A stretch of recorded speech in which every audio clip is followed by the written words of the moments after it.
Good afternoon, CFM. Welcome to a deload week. This is the week right before our testing week, so my intention for all of the workouts this week is just good full body, full range of motion, functional activities. Continuing to do our strength training, our percentages, that all stays the same, but the rest of this should be very moderate.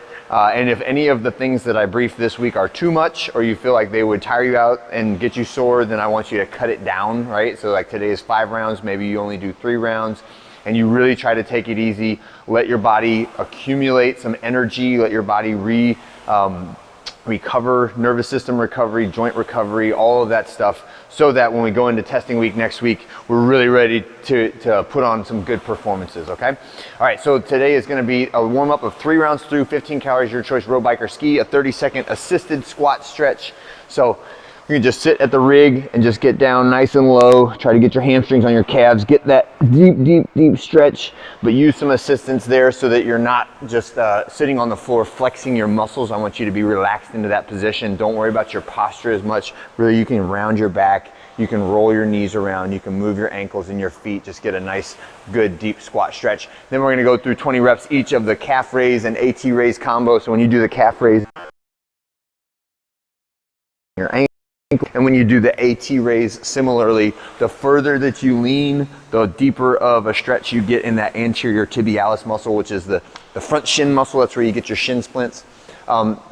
Next one is half saddle sit-ups. So the saddle position is where you're sitting on top of both of your feet like this. The half saddle is where you're sitting on just one of them.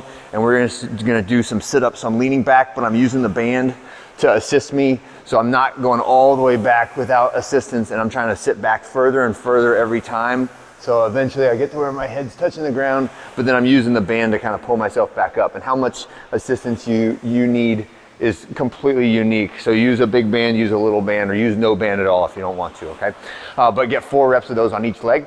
When you finish that, we need a couple different items for the workout today, but none of it is crazy intense.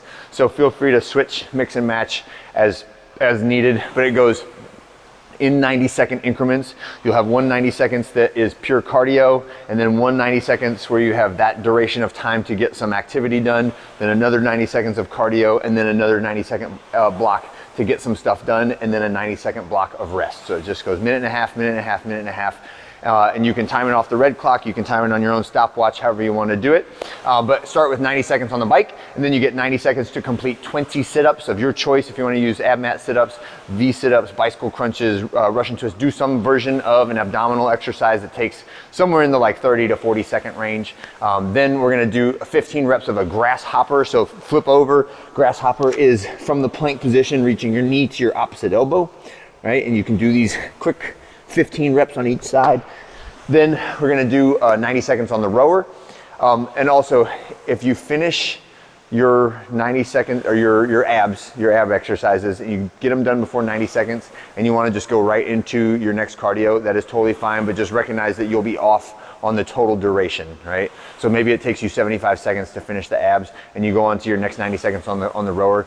The individual cardio tools each have a clock on them, so you can just use that to track it, and then just try to get the other segment done in under 90 seconds, and then when you're done, rest 90 seconds. So this could be like a longer workout depending on how long you rest in between each element.